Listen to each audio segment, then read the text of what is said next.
그리고 오늘 말씀 21절부터 38절까지의 말씀 제목을 진리가 너희를 자유케 하리라 라고 하는 제목을 잡아보았습니다. 주님 뭐라고 말씀하셨습니까?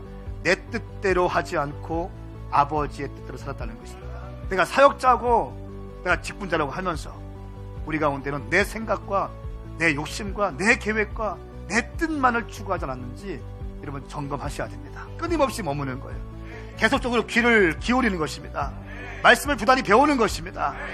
말씀이 지니고 있는 의미를 반복적으로 통찰하는 것입니다. 성경은 말씀하고 있습니다. 죄의 종에서 의의 종으로 옮겨가라고 말씀합니다. 의의 종, 하나님께 매이게 되는 것입니다. 아버지께 매이게 되는 것입니다. 예배에 매이게 되는 것입니다. 기도에 대해서 매이게 되는 것입니다. 사랑에 대해서 매이게 되는 것입니다. 헌신에 대해서 매이게 되는 것입니다.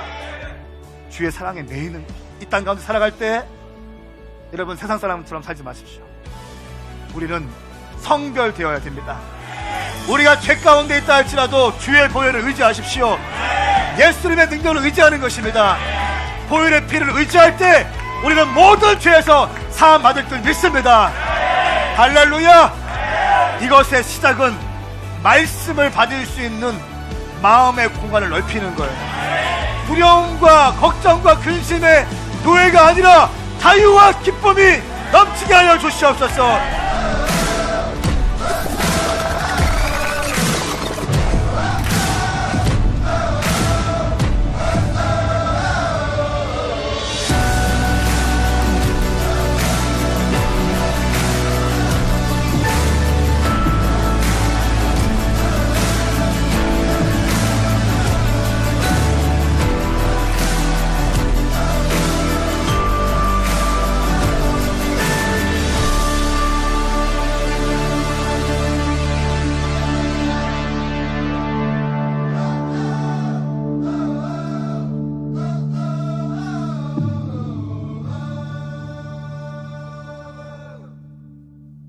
주의 말씀을 기대합니다.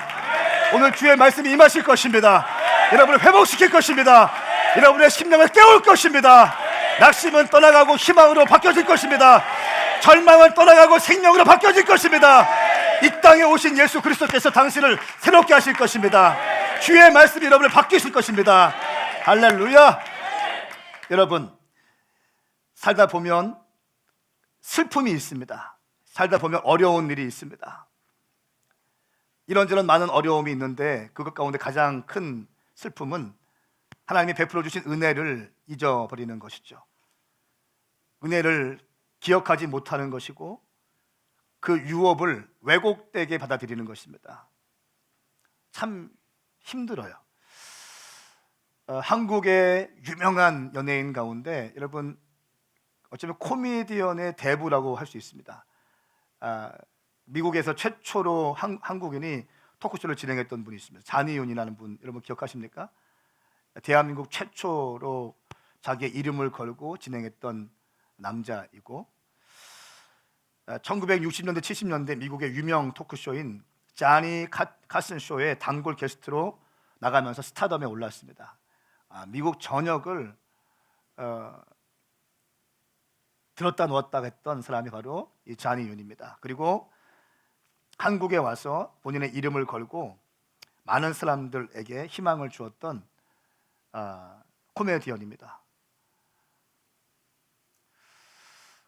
이분을 안다는 것은 당신 나이가 좀 들었다는 거고 이분을 모른다, 괜찮습니다. 젊다는 증거예요. 저는 이분을 압니다. 근데 뉴스를 보니까 얼마 전에 이런 뉴스가 떴습니다. 그렇게 명예와 인기와 부가 있던 이 잔이윤이 미국 LA의 인근에 있는 한 요양병원에서 치매가 걸린 채로 홀로 지낸다고 하는 것을 제가 보게 되었습니다. 10년쯤 전에 이혼을 당하게 되고 또 자녀도 아무도 없고 홀로 저렇게 요양병원에, 허름한 요양병원에 있다고 합니다. 그 많은 재산들, 그렇게 잘 나갈 때는 수많은 사람들이 함께 있었고 또 박근혜 캠프에서도 일을 했고 많은 사람들에게 영향력을 행사했던 당대 최고의 영화 연예인이었습니다. 그런데 이제는 왕년의 스타가 흔적을 찾아볼 수 없는 백발 노인으로 초라한 모습이 우리에게 공개되었습니다. 그리고 지금도 역시 매일매일 기억을 한 조각씩 잃어가고 있다고 합니다. 그리고 누군가 휠체어를 밀어주지 않는다면 조금도 거동할 수 없는 신세가 되었다고 합니다. 아무도 찾아오지 않고 자녀도 없고 아내도 지금은 저분 곁에 없습니다. 본인의 기억을 화려했던 영광스러웠던 시간들조차 알지 못한다고 합니다. 전혀 그런 거에 대한 기억이 없다고 합니다. 찾아오는 사람도 아무도 없고 홀로 쓸쓸하게 있는 모습이 언론을 통해서 공개되었습니다. 여러분, 이것이 우리의 슬픔입니다. 저는 말씀을 나누고 싶은데 기억에 대한 메시지예요. 또 유업에 대한 메시지입니다. 오늘 요한복음 8장 39절부터 59절까지의 말씀은 아브라함의 자손이라고 하는 유대인들과 예수님과의 논쟁을 또 그립니다. 이 논쟁은 38년 된 베데스다 병자를 주님께서 고치셨어요. 절망 가운데 인생의 마이너 가운데 있던 밀리고 밀려서 저 끝자락에서 겨우겨우 삶을 지탱하던 그 인생이었는데 우리 주님께서 어느 날 찾아가셔서 줌인하셨습니다. 병원 의사들도 거들떠보지 않았습니다. 아무도 거들떠보지 않는 사람이었고 마이너 커뮤니티 그 가운데서도 밀리고 밀린 사람이었어요. 아무도 그 사람을 돌봐주지 않는 그런 인생이었습니다. 근데 우리 주님께서 그 인생 가운데 찾아가셨다는 거예요. 그리고 그 38년 된 그의 정지되었던 신앙, 그의 정지되었던 그 정체성에 대해서 주님 말씀하시는 거예요. 그리고 그것에 생기를 불어넣으세요. 불어넣으시면서 자리를 들고 일어나라 말씀하시는 것입니다. 그리고 그 병자는 놀랍게 일어나게 되고 뛰면서 다니기 시작합니다. 근데 문제가 생겼어요. 우리 주님은 살리는 주님이신데 살리는 것을 방해하는 사람들이 있었습니다. 딴지를 걸기 시작합니다. 왜 안식일에 이런 일을 하느냐? 유대인들이 또 시비 걸기 시작합니다. 여러분, 안식일은 사람을 살리기 위한 날입니다. 예수님이 오신 목적은 사람을 살리기 위한 목적이에요. 그때부터 시작된 예수님과의 논쟁과 시비가 지금까지도 이어지는 것입니다. 요한복음 8장 39절부터 59절까지의 말씀에 저는 두 가지 주제를 가지고 나누고 싶은데요. 첫 번째는 거짓의 아비 마귀에 속한 자들. 이들은 자기가 아브라함의 자손이라고 끊임없이 외치고 있습니다만 주님은 분명히 명백하게 선언하세요. 너희는 너희들이 하는 짓을 보니까 마귀에 속했다. 왜냐하면 아브라함의 상징은 무엇입니까? 아브라함은 믿음의 조상이었습니다. 아브라함 하면 믿음이라는 것이에요. 또 무엇이 기억납니까? 아브라함은 순종이라는 것입니다. 창세기 22장 말씀에 100세에 난 독자 이삭을 주님께 바치라고 합니다. 주님께서 아브라함 이렇게 합니다. 기도해 보겠습니다라고 하면 시간 끄지 않아요. 우리가 주로 시간 끄는 방법, 기도해 보겠습니다. 기도 안 합니다. 그냥 이 핑계 저 핑계 찾을 궁리를 보는 시간이죠. 그러나 아브라함은 다음 날 일찍 일어나서 번제할 그 어린 양은 빼놓고 다 준비한 다음에 갑니다. 번제할 어린 양 무엇입니까?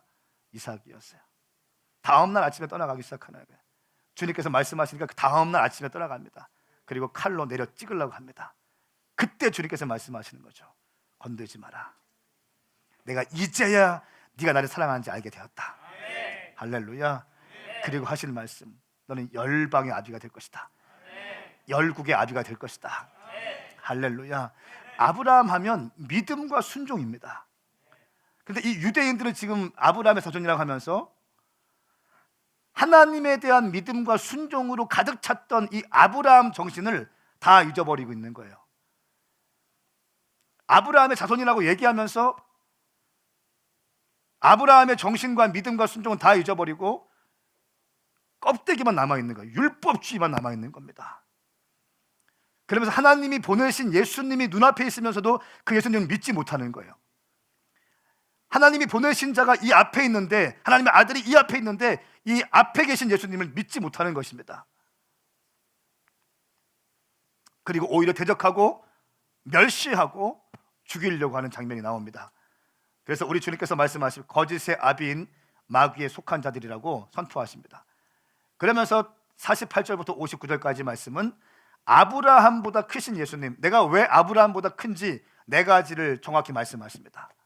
오늘 저는 이 말씀을 통해서 여러분과 함께 은혜를 나누고자 합니다. 여러분, 예배가 잘 준비되었습니다. 말씀을 체계적으로 말씀에 입각해서 말씀을 증거할 것입니다. 강해 설교할 것입니다. 그러나 여러분, 강해 설교는 드라이하다라는 통념을 깨기 원합니다. 아멘인가요? 강해 설교는 드라이하다, 졸리다라고 하는 통념을 깨셔야 합니다. 강해 설교도 성령 사역자들이 말씀 증거하는 성령 사역보다 더 강할 수 있다는 것을 우리가 증명하시기 바랍니다. 아멘인가요? 자, 말씀 갑니다. 요한복음 8장 39절부터 47절까지의 말씀을 먼저 함께 하겠습니다. 시작. 그들이 대답했습니다. 우리 조상은 아브라함입니다. 예수께서 말씀하셨습니다. 너희가 만약 아브라함의 자손이라면 아브라함이 한 일을 너희도 했을 것이다. 그러나 지금 너희는 너희에게 하나님께 진리를 듣고 말해준 사람인 나를 죽이려고 한다. 아브라함은 이런 일을 하지 않았다. 너희는 너희의 아버지가 했던 일을 하고 있다. 그들이 예수께 말했습니다. 우리는 음란한 데서 나지 않았습니다. 우리 아버지는 오직 한 분 하나님이십니다. 예수께서 그들에게 말씀하셨습니다. 만약 하나님이 너희 아버지라면 너희가 나를 사랑할 것이다. 내가 하나님에게서 와서 지금 여기에 있기 때문이다. 나는 내 뜻으로 온 것이 아니라 하나님께서 나를 보내신 것이다. 어째서 너희는 내가 말하는 것을 깨닫지 못하느냐? 그것은 너희가 내 말을 들을 수 없기 때문이다. 너희는 너희 아버지인 마귀에게 속해 있고 너희는 너희 아버지가 원하는 것을 하고자 한다. 그는 처음부터 살인자였다. 또 그 안에 진리가 없기 때문에 진리 안에 서지 못한다. 그는 거짓말을 할 때마다 자기의 본성을 드러낸다. 이는 그가 거짓말쟁이이며 거짓의 아버지이기 때문이다. 그러나 내가 진리를 말하기 때문에 너희는 나를 믿지 않는다. 너희 가운데 누가 내게 죄가 있다고 증명할 수 있느냐? 내가 진리를 말하는데 어째서 나를 믿지 못하느냐? 하나님께 속한 사람은 하나님의 말씀을 듣고 너희가 듣지 않는 까닭은 너희가 하나님께 속하지 않았기 때문이다. 아멘. 아멘. 39절 말씀에 이렇게 말씀하십니다. 우리 조상은 아브라함입니다. 예수께서 말씀하십니다. 너희가 만약 아브라함의 자손이라면 아브라함이 한 일을 너희도 했을 것이다 말씀합니다. 너희가 유대인이라고 하고 너희의 조상은 믿음의 조상 아브라함이라고 이야기를 하고 있다면 아브라함의 정신이 있어야 되는데, 아브라함의 믿음이 너희 가운데 드러나야 되는데 너희 가운데 그것을 볼 수 없다라고 주님 말씀하시는 것입니다. 예수님은 유대인들이 육적으로 아브라함의 후손인 것을 인정하지만 참된 아브라함의 후손인 것을 인정하지 않으십니다. 육적인 후손인 것을 인정합니다. 혈통적인 후손이에요. 맞아요. 그러나 참된 아브라함의 후손은 아니라는 것입니다.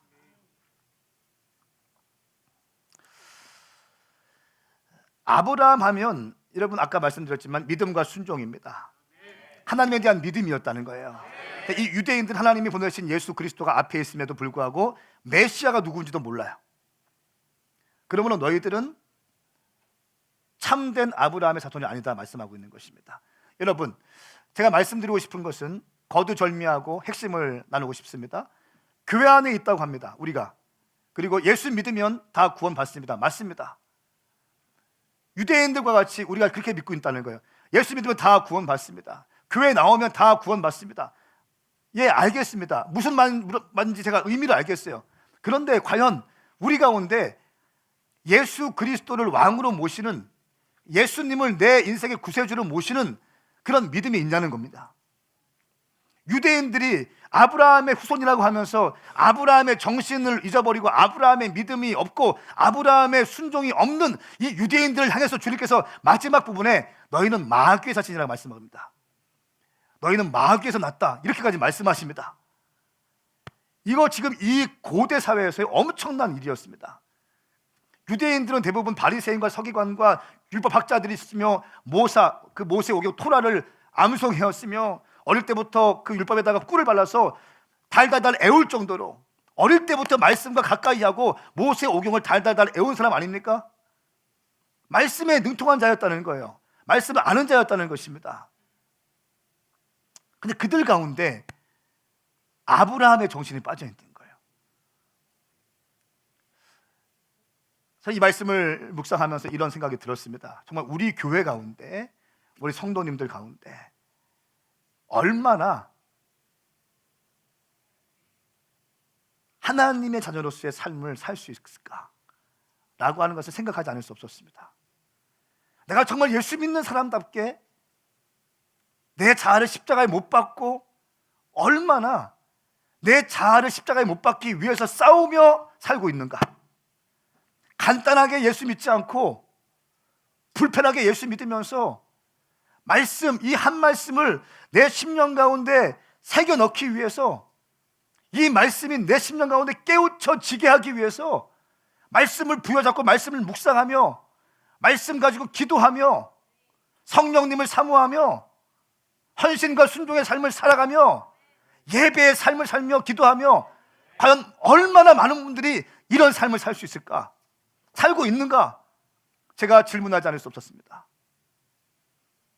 만일 우리 믿음이 진정성이 없다면 오늘 본문에서 나와 있는 이들처럼 혈통적인 아브라함의 후손, 내가 교회 다니고 있습니다, 우리 아버지가 목사님입니다, 우리 아버지가 장로예요, 권사예요, 집사예요, 우리가 3대째예요, 이것이 아니라 내가 정말 예수 믿은 예수님께서 나 위해서 십자가에 돌아가신 예수님의 피값이 내 혈관 가운데 흐르고 있음을 인지하고 내가 그 말씀대로 살기로 결정하고 있는지, 어떠한 대가가 온다 할지라도 내가 말씀을 부여잡고 살 수 있을 것인지 고민하며 살고 있는 사람들이 과연 얼마나 있을 것인가.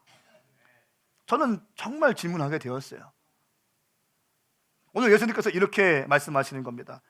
알겠어, 너 교회 다니는 거 알겠고, 네가 목사인 거 알겠어, 저하를 향해서 네가 장로인 거 알겠고, 집사인 거 알겠다, 네가 얼마나 옛날에 한 거 알겠다, 그리고 니네 아버지가 목사인 것도 알겠고, 네가 헌신하는 거 알겠다. 지금 너의 모습은 어떠냐? 지금 너의 모습은 어떠냐? 너희 눈앞에 메시아가 와 있는데 너는 나를 따르지 않는구나. 너희 앞에 지금 내가 서 있는데 너희는 지금 나를 죽이려 하고 나를 반대하고 있구나. 여러분 생각해 보십시오. 우리가 얼마나 많이 왜곡되게 예수님을 믿고 있습니까?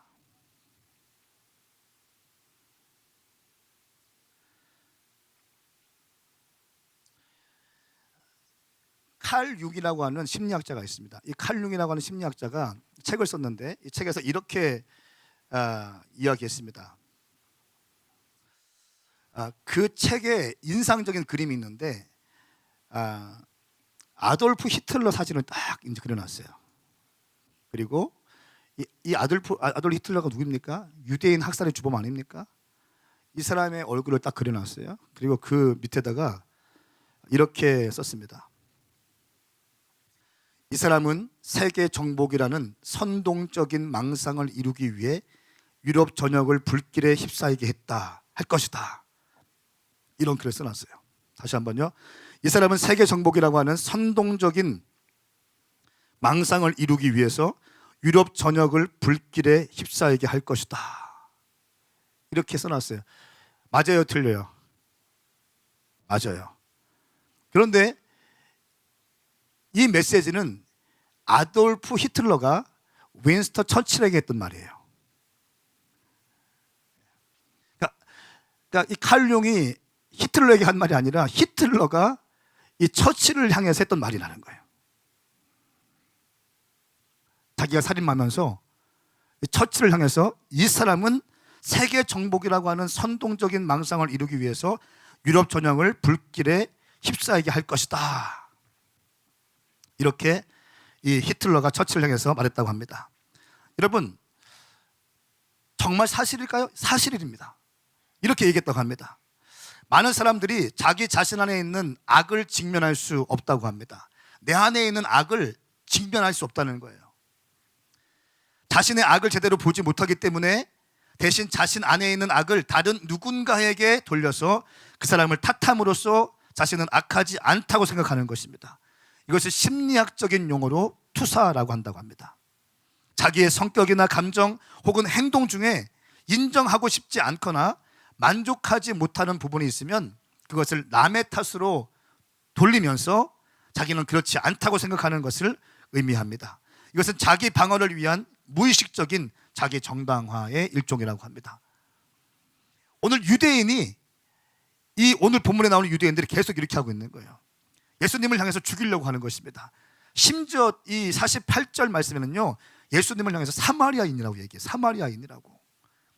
예수님 어디 사람이? 유대인이에요. 예수님 유대인입니다. 베들레헴 출신이에요.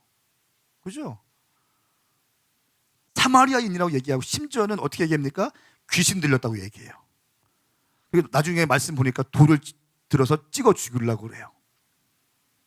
자기 속에 있는 악들 때문에 이 악을 인정하지 못하고 오히려 예수님, 이 메시아에게 돌을 던지는 이 추악함들이 어쩌면 유대인들뿐 아니라 오늘 살고 있는 우리 가운데, 교회 안에 있는 우리 가운데도 있을 수 있다는 것을 여러분 명심하셔야 됩니다.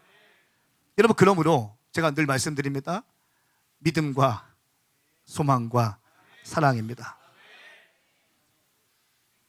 마지막 때 계시가 열리고 엔타임이 열리고 어마어마한 성령 사역이 풀어지고 성령의 플레스와 플레르, 성령의 내적 충만과 외적 충만, 성령의 열매와 은사가, 갖가지 은사가 부어진다 할지라도 믿음과 소망과 사랑이 없는 사람이라면 아무것도 아닙니다.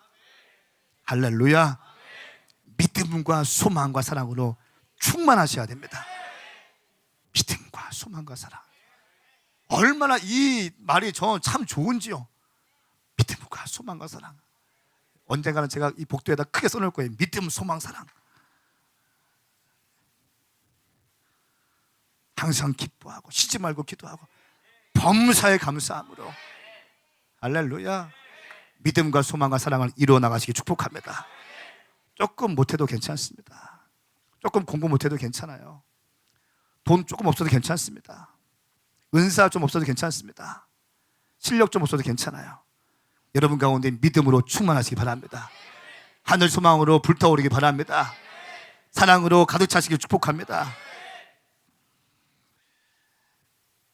어둠의 영들은 우리에게 불순종을 심어줍니다. 오늘 말씀 가운데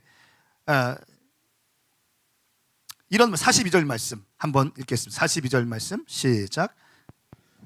그들에게 말씀하셨습니다. 만약 하나님이 너희 아버지라면 너희가 나를 사랑할 것이다. 내가 하나님에게서 와서 지금 여기에 있기 때문이다. 나는 내 뜻으로 온 것이 아니라 하나님께서 나를 보내신 것이다. 아멘. 하나님의 뜻대로 내가 이 땅에 왔다라고 합니다. 그러면서 너희는 어째서 내가 말하는 것도 깨닫지 못하느냐. 43절 말씀에 그렇기 때문에 너희는 마귀에게 속해 있다. 너희 아버지가 원하는 것을 하고자 한다. 그는 처음부터 살인자였고 안에 진리가 없기 때문에 진리 안에 서지 못한다. 그는 거짓말할 때마다 자기 본성을 드러낸다. 이는 그가 거짓말쟁이며 거짓의 아비이기 때문에 그렇다. 여러분, 마귀는요 거짓의 아비라는 것을 기억하십시오. 그리고 처음에는 비슷하게 시작하지만 나중에는 정면으로 말씀을 반박해요.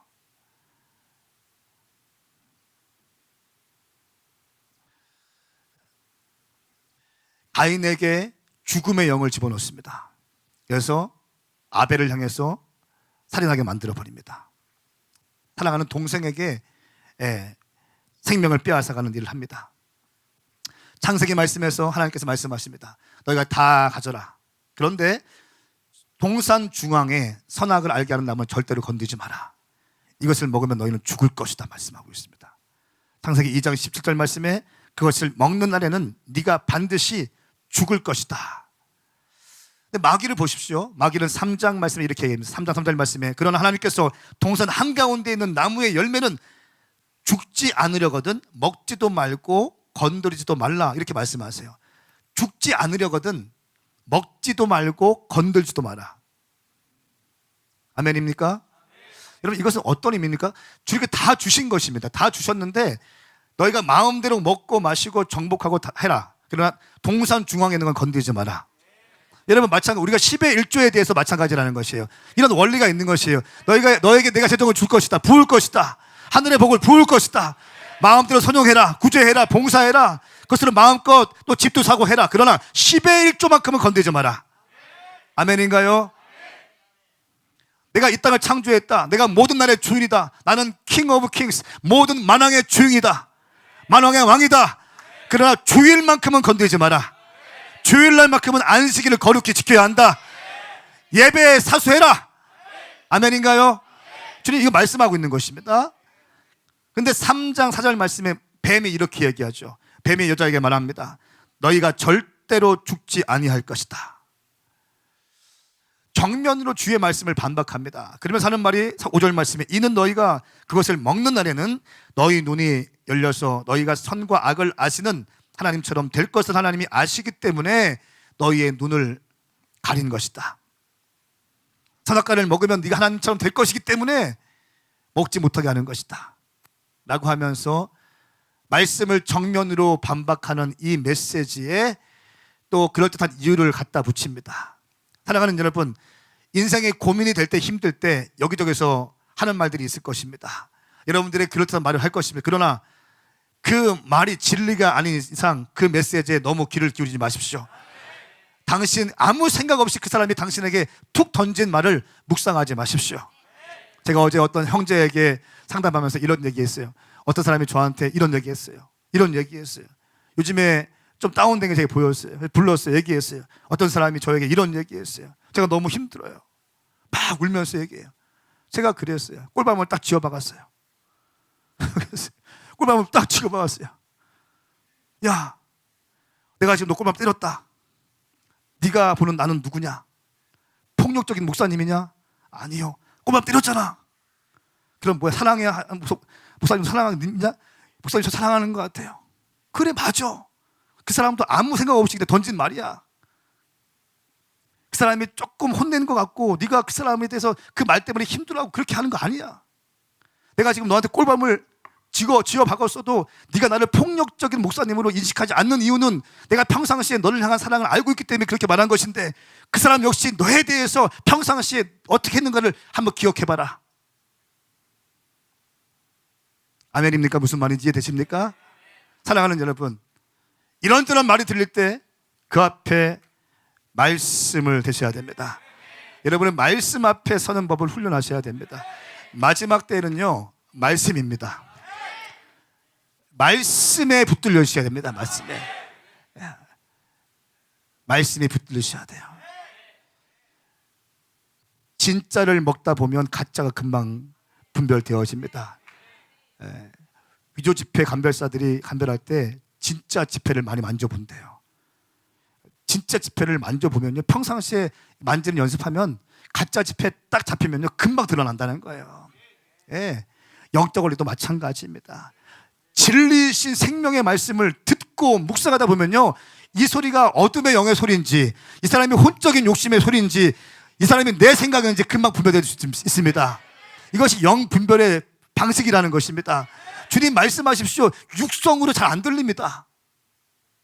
평상시에 여러분이 말씀을 묵상하셔야, 말씀을 읽어내셔야, 말씀이 여러분의 심령을 관통하셔야 그때 주님께서 말씀하시는 세미의 음성이 들린다는 것입니다. 아멘인가요? 그러므로 말씀을 사수하셔야 됩니다. 뱀이 얘기할 것입니다. 그렇게 살지 마. 네 인생을 살펴봐. 너 필리핀 왜 가려고 그래? 필리핀 왜 가려고 그래? 성탄절인데 아니야. 홀리 크리스마스. 니네끼리 왜 그래? 니네끼리 왜 자꾸 자유가 없어? 메리 크리스마스 해. 즐겁게 인조해. 괜찮아. 한 번쯤은 괜찮아. 한 번쯤은 죄 가운데 빠져도 괜찮아. 다음날 회개하면 되잖아. 이런 쓰레기 같은 소리에 귀를 기울이지 마십시오. 말씀에 귀를 기울이셔야 됩니다. 할렐루야. 우리 주님 확실한 거 있습니다. 당신이 말씀 앞에 거하기 원하세요. 가장 확실한 진리, 우리 주님께서 여러분을 향한 진리입니다. 말씀 앞에 당신이 매일같이 말씀을 묵상하기 원하세요. 말씀과 씨름하기 원하십니다. 이 말씀을 사모하기 원하세요. 이 말씀을 가슴에 품고 살기 원하신다는 것입니다. 그렇게 살다 보면 주의 음성이 들려요. 아버지의 마음이 느껴지는 거예요. 아버지의 갈망이 느껴지기 시작하는 것이에요. 그리고 그 갈망을 붙잡고 기도하기 시작할 때 내 삶의 길이 보이기 시작하는 거예요. 하나님이 내 삶을 통해서 하시고 싶어 하시는 그 데스티니가 보이기 시작하는 것입니다. 이런 놀라운 역사가 당신 가운데 일어날지어다. 근데 유대인들은 그렇게 하지 못했습니다. 메시아가 앞에 있음에도 불구하고 유대인들은 메시아를 거부합니다. 거절합니다. 내가 진리를 말함에도 불구하고 45절 말씀에 이렇게 말씀합니다. 그러나 내가 진리를 말하기 때문에 너희는 나를 믿지 않는다. 이게 무슨 말이에요? 내가 진리를 말하기 때문에 너희는 나를 믿지 않는다. 진리를 말하는데 진리를 믿지 않아요. 이게 무슨 말입니까? 이것은 내가 진리를 말함에도 불구하고 이것이 아니라 내가 진리를 말하기 때문에 마귀의 자녀들은 거짓만 믿으려 하기 때문에 적극적으로 진리를 거부하는 것을 의미합니다. 마귀의 자녀는요, 진리를 거부하게 되어 있습니다. 거짓 자체가 마귀의 속성이기 때문에 마귀는 진리의 공동체에 들어오면요, 견딜 수 없어 합니다. 여러분, 그래서 저희 교회 예배 가운데 예배가 뜨겁고 활성화될 때 어둠의 영들이 틈탈 수 없습니다. 저는 확실해요. 이 공동체 안에 어둠의 영들이 틈탈 수 없습니다. 근데 문제는 뭐냐면 여러분의 삶의 자리인 거예요. 여러분의 가정에서, 여러분의 캠퍼스에서, 직장에서, 또 혼자 있으니까. 그래서 제가 말씀드리는 것이 삶의 자리에서 예배가 중요하다는 것입니다. 이것이 무너지면 안 된다는 거예요. 심지어 어둠의 영들은 여러분이 일용할 양식이나 말씀과 새벽 예배 깨우면서 기도하면서 무시로 간구하면서 주님께 나가기 시작할 때 어둠의 영들은 우는 사자처럼 삼키차를 찾고 있기 때문에 심지어 여러분의 이성이 작동하지 않는 무의식적인 상황에서 여러분들을 흔들기도 합니다. 언제입니까? 주로 꿈에서. 그러니까 어둠의 영들은 여러분들을 우리 이삭이를 넘어뜨리기 위한 존재야. 이삭이를 격려하지 않습니다. 우리 석현이를 격려하지 않아요. 울게 만들어요. 한마디에 삐지게 만듭니다. 남들이 아무 생각 없이 그냥 고민하지 않고 툭툭툭 던진 메시지에 우리는 어떻게 합니까? 얼마나 많이 힘들어하는지 모르겠어요. 아무 생각 없는 그들의 말에 우리의 영혼이 빼앗겨버려요. 뭡니까? 어둠의 영들의 전략에 노출되고 있고 이미 포로가 되어가고 있는 거예요. 그리고 주님을 예배하지 못해요. 금방 드러나면 새벽 예배 때 딱 가보니까 벌써 영적으로 활성화되어 새벽 예배 요즘에 찬양 인도하는데 막 가다가 회중에 딱 있는데 딱 보니까 약간 맛이 가게 있는 거예요. 불러서 얘기해보니까 딱 답이 나오는 거예요. 기타 치지 마, 내려가. 회복하고 올라가라. 아멘. 영적인 원리입니다. 여러분들이 아무리 매사의 말씀과 기도로 삶을 살고 있다 할지라도 어둠의 영들은 당신을 무의식 가운데 공격할 것입니다. 꿈을 아무렇게나 잡지 마십시오. 꿈도 하늘로부터 온 꿈이 있고요, 어둠의 영들이 당신을 시험되게 하기 위해 준비된 꿈이 있습니다. 그러니까 분별이 너무 중요합니다. 그냥 치워버리는 것입니다. 떠나갈지어다 하는 것입니다. 어둠을 묵상하지 마십시오.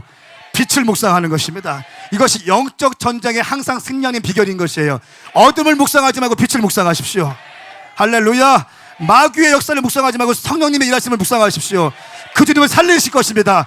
그 주님은 당신을 일으킬 것이고 회복할 것이고 당신에게 용기 주실 것이고 격려하실 것입니다. 할 수 있거든이 무슨 말이냐? 믿는 자에게는 능치 못한 일이 없느니라. 내게 능력 주시는 자에서 내가 모든 것을 알 수 있느니라. 두려워하지 말라, 떨지 말라, 강하고 담대하라. 내가 너와 함께 할 것이다. 이 말씀 기억하는 것입니다. 여러분 최근에 떨고 있습니까? 어려움 가운데 사는 있습니까? 두려워하지 마십시오. 당신은 하나님의 아들인 것입니다. 할렐루야. 하나님은 당신이 잘 되기 원하시며, 하나님은 당신이 회복되기 원하시며, 하나님은 당신이 강한 용사로 세워지기 원하신다는 것입니다. 여러분, 이런 자들과 계속 반대하는 자들, 진리를 모르는 자들과 우리가 어떻게 해야 됩니까? 계속 싸워야 됩니까? 아니에요. 싸우면 서로 피곤해집니다. 어둠의 영들에 속한 자들과의 관계에 집중하지 마시고 진리를 선포하는 것에 집중하시라는 거예요. 진리를 선포하셔야 됩니다. 우리는 많은 경우 이렇게 생각합니다. 내가 진리를 선포하면 이 사람과의 관계가 깨질 거야. 그렇기 때문에 진리를 선포하지 못해요. 캠퍼스에서 내가 복음을 증거하면 남들이 나를 이상하게 생각할 거야. 못합니다. 내가 직장에서 복음을 증거하면 나를 이상하게 볼 거야. 못합니다. 내가 헌신하면 사람들이 이상하게 볼 거야. 못합니다. 진리 밖에 있는 사람들과의 관계 때문에 당신이 진리를 선포하는 것을 주저주저하지 마십시오. 그것은 어리석은 일입니다. 당신은 진리를 선포해야 됩니다. 빛 가운데 있는 빛의 자녀로서 진리를 선포하기를 축복합니다. 그들과의 관계가 중요한 것이, 제가 요즘에 관계에 참 중요하게 여깁니다. 제가 참 열심히 잘하려고 해요.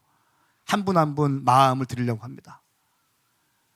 어떤 사건과 팩트와 어떤 그런 것보다 마음을 물어봐요. 요즘에 마음이 어때요? 요즘에 신앙생활 하면서 마음이 어때? 요거 좀 제가 많이 묻습니다. 한 명 한 명은 좀 마음을 잊고 싶다는 이 의도예요. 그런데 이것이 중요한데도 불구하고 어둠 가운데 있는 사람들과의 관계 때문에 여러분들이 진리를 선포하지 않는 것은 바람직하지 않습니다. 예수님은 진리를 선포했습니다. 할렐루야. 그리고 48절부터 59절까지 말씀, 아브라함보다 크신 예수님에 대해서 이야기하고 있습니다. 48절 말씀 함께 읽습니다. 시작. 유대 사람들이 예수께 대답했습니다. 우리가 당신을 사마리아 사람이라고 하며 귀신 들렸다고 하는데 그 말이 옳지 않소? 자, 보십시오. 유대인들은 지금 예수님에 대해서 두 가지 이 말도 안 되는 루머를 퍼뜨리고 있습니다. 예수님은 사마리아인이다. 지난주에 뭐라고 했습니까? 예수님은 갈릴리 사람이다. 그렇죠? 사실 예수님은 어디 사람입니까? 베들레헴 사람인 거예요. 헤롯 왕 때문에 핍박이 와서 애굽에 피신했다 다시 돌아와서 산 곳이 갈릴리였어요. 잘 알지도 못하는 사람들이 그냥 막 떠들기 시작하는 겁니다. 예수님은 사마리아인이 아니라 베들레헴 출신이에요. 그리고 또 한 가지 루머를 퍼뜨립니다. 뭡니까? 귀신 들렸다라고 하는 것입니다. 예수님은 이 모욕적인 일들을 감당하시면서 일일이 대응하지 않으십니다. 그리고 영적으로 무지한 그들은 우리 주님께서 그들을 위해서 어떤 말씀을 하실지라도 이해할 수 없게 됩니다. 그들이 한 것은 주님을 귀신 들린 자로 여기고 돌로 쳐 죽이려고 하는 시도만 있을 뿐입니다. 말씀 마지막에 보니까 예수님께서 피하십니다. 그들은 돌을 들어서 찍으려고 하고 우리 주님은 피하십니다. 여러분, 반대자들, 진리 안의 선자들과 그렇게 싸움하지 마십시오. 당신이 피해 입을 겁니다. 당신의 영혼이 망가질 겁니다. 진리를 선포하는 것으로 여러분의 의무는 다한 것이고 나머지 주님께 맡기셔야 됩니다. 할렐루야.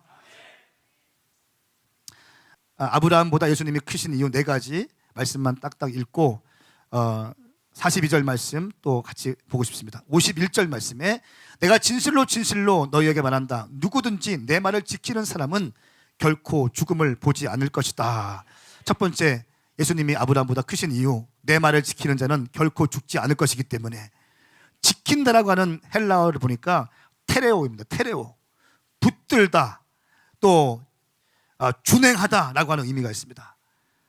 내 말을 지키는 자, 내 말을 붙드는 자, 내 말을 붙들고 준행하는 자는 죽지 아니하리라. 할렐루야.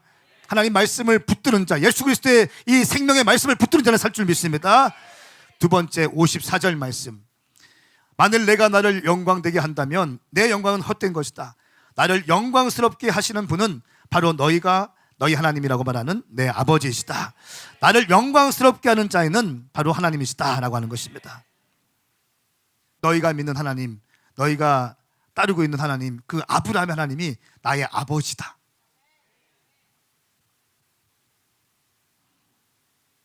세 번째는 55절 말씀에 나는 분명 아버지를 알고 그분의 말씀을 지킨다 이렇게 말씀하고 있습니다. 나는 아버지를 안다. 나는 아버지의 아들이다. 너희는 아브라함을 거쳐서 하나님께 갈 수 있지만 그렇게 하나님을 보지만 나는 직접 하나님을 볼 수 있다. 하나님의 마음을 알 수 있다 라고 하는 것입니다.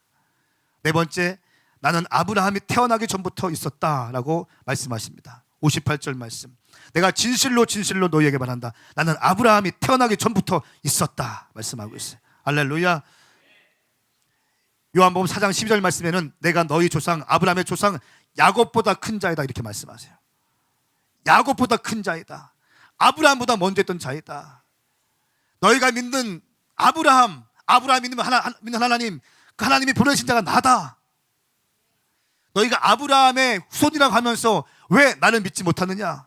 하나님을 믿는다고 하면서 왜 나를 믿지 못하느냐? 아브라함에게는 믿음과 순종이 있었다. 너희는 믿음과 순종이 어디 있느냐? 너희는 마귀에게 속한 자이다. 너희가 혈통적으로 유대인일지 모르겠지만 너희는 참 유대인, 참 아브라함의 자손은 아니다. 주님 말씀하고 있는 것입니다. 사랑하는 여러분, 우리는 참 크리스찬이 되기 원합니다. 진짜 크리스찬이 되기 원합니다. 그냥 교인이 아니라 성도가 되셔야 됩니다. 여러분, 교인은 처치 멤버예요. 처치 멤버. 목사 눈 즐겁게 만드는 사람입니다.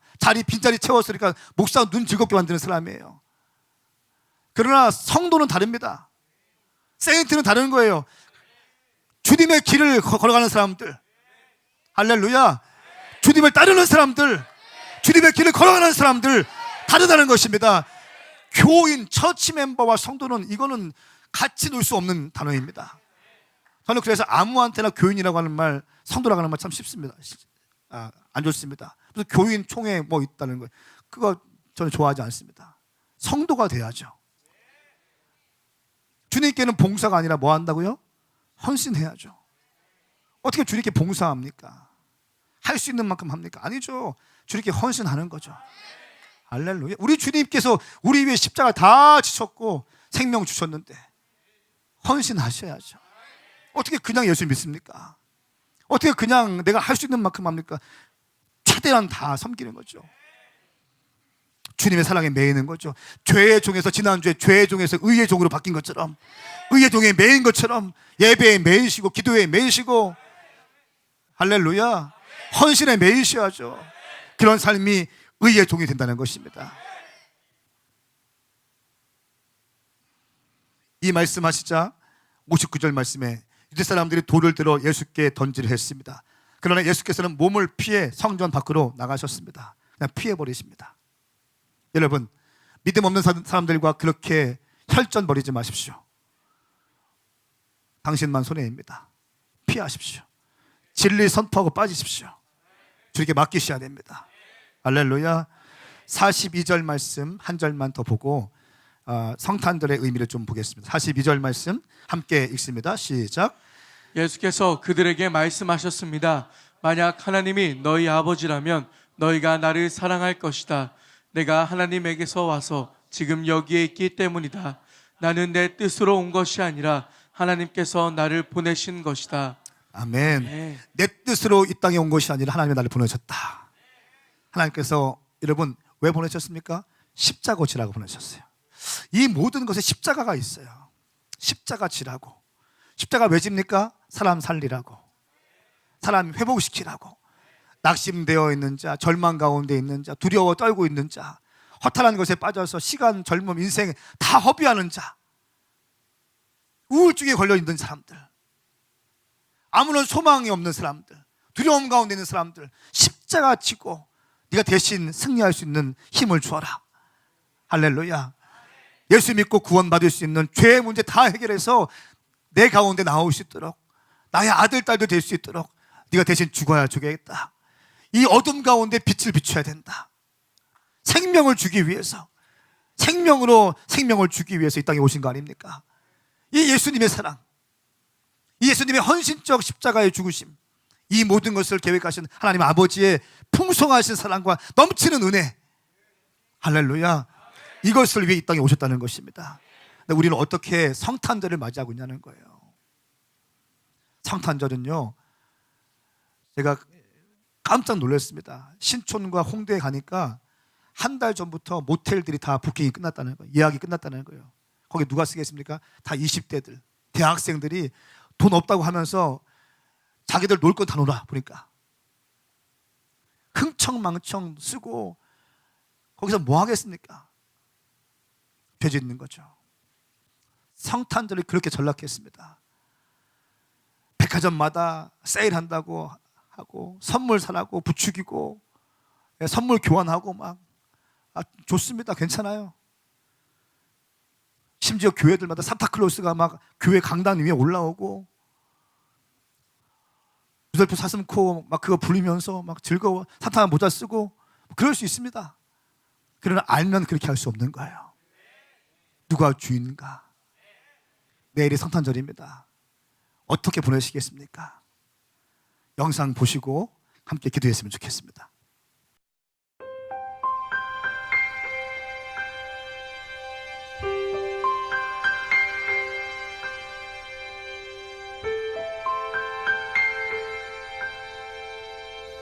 누군가는 말합니다. 크리스마스는 연인들을 위한 로맨틱한 날이라고.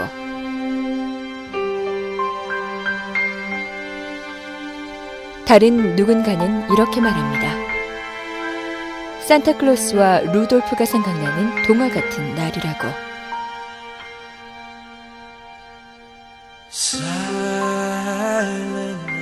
하지만 2000년 전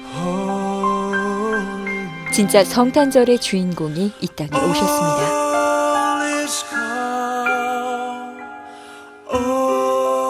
우리를 사랑하신 하나님이 이 땅에 사람으로 오셨습니다.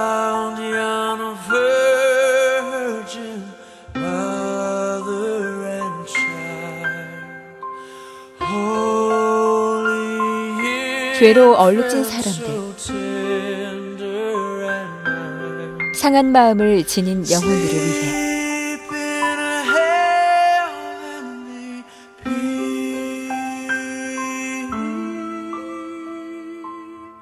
예수님께서는 십자가에서 모든 눈물과 피를 쏟으셨습니다.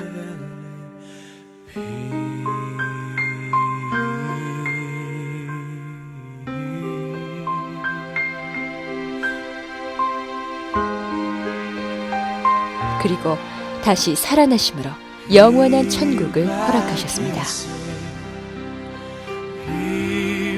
그것이 이 땅에 오신 예수님의 이유입니다. 성탄절은 바로 예수님이 이 땅에 오신 그 이유를 생각하는 날입니다. 우리의 영원한 왕 예수 그리스도.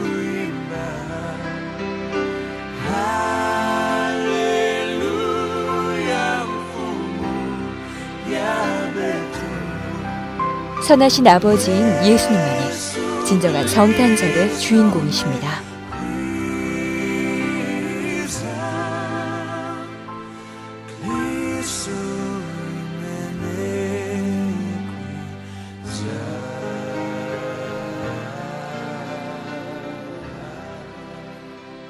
함께 일어나시겠습니다. 여러분, 정말 예수님 잘 믿으십시다. 정말 예수님 소중하게 생각하십시다.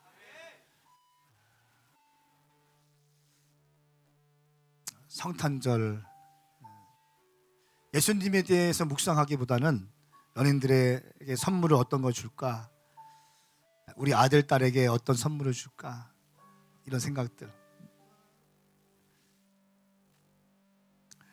예수님으로 가득 차는 거예요. 성탄절은 예수님이 오신 목적을 기억하는 겁니다. 생각하는 거예요. 제가 지금 말씀드리는 게 진부합니까? 제가 지금 여러분에게 말씀드리는 것이 너무 고리타분합니까? 알겠는데 나는 그렇게 할 수 없다고 생각하시는 분 있습니까? 회개하셔야 돼요. 그러면 아멘 하십시다. 예수 믿는 것은 신앙생활 하는 거예요. 신앙생활 한다는 것은 영적 생활 한다는 것입니다. 영적 생활은 내 혼으로 사는 것이 아니라 영의 원리를 가지고 사는 것입니다. 아버지께서 무엇을 원하시는가, 아버지의 오신 목적이 무엇인가, 십자가의 사랑이 무엇인가, 그럼 나는 어떻게 살 것인가에 대해서 반응하는 것이 신앙생활이라는 것입니다. 네, 이것이 예수 믿는 거예요. 그러므로 예수 믿는 사람들은 가나안 땅에 있는 7 족속과는 삶이 달라야 돼요. 할렐루야. 가나안 7 족속과는 삶의 패턴이 달라야 한다는 것입니다. 사고방식이 달라야 하는 것이에요. 가치관이 달라야 하는 것입니다. 기준점이 달라야 하는 것입니다. 가치가 다른 것입니다. 목적이 다른 거예요. 그들은 그렇게 살 수 있어요. 왜? 모르기 때문에. 예수님이 그들에게 어떤 아직 눈이 가려져 있기 때문에 몰라요. 귀가 막혀 있습니다. 굳은 마음이에요. 주님을 경험하지 못했어요. 근데 우리는 알고 있지 않습니까? 십자가의 사랑을 알고 있고 주님께 기도할 만큼 기도했고, 그러면 이제 바뀌셔야 됩니다. 정말 거룩한 날입니다. 이 땅에 구원자가 하늘 가르시고 임하시는 거예요. 하늘 보좌에 앉아 계신 예수 그리스도께서 이 땅을 다스리기 위해서 오시는 것이에요. 인간의 몸을 입고 이 땅에 태어나시는 것입니다. 인류가 바뀌는 것이에요. 모든 죄가 사해지는 것입니다. 죽을 수밖에 없는 수많은 사람들이 예수님의 십자가에 돌아가심으로 자유를 얻는 놀라운 역사가 성탄절이라는 것입니다. 그러므로 우리는 이 시간을 그냥 보낼 수 없는 거예요. 그러므로 우리는 이 시간을 그냥 얼렁뚱땅 보낼 수 없는 것입니다. 깊이 있게 여러분 심령 가운데 새겨 넣으셔야 됩니다. 깨우치셔야 됩니다. 할렐루야. 이것이 예수 믿는 거예요. 예수 믿는 것은 세속적인 사람들과 같이 살지 않는 거예요. 그들의 방향과 그들의 가치와 그들의 목적과 그들의 비전에 따라 가지 않는 것입니다. 성별되는 것입니다. 거룩함으로 구별되는 것입니다. 그리고 우리 위해 십자가 돌아가신 예수 그리스도께 내 남은 삶도 헌신하겠다고 작정하는 것이 성별인 것입니다. 성탄절은 거룩한 주님의 태어나신다는 거예요. 홀리 크리스마스, 홀리 크리스마스. 여러분 심령 가운데 홀리 크리스마스, 그 거룩의 영이 부어질지어다. 거룩의 영이 부어질지어다. 홀리 홀리 홀리 홀리 거룩의 영이 부어질지어다. 이 시간 두 손 번쩍 들고 기도할 때 거룩하신 성령님, 내 가운데 거룩의 영을 부어 주시옵소서. 예수님의 탄생을 기억하게 하여 주시옵소서. 내가 주님을 환영합니다.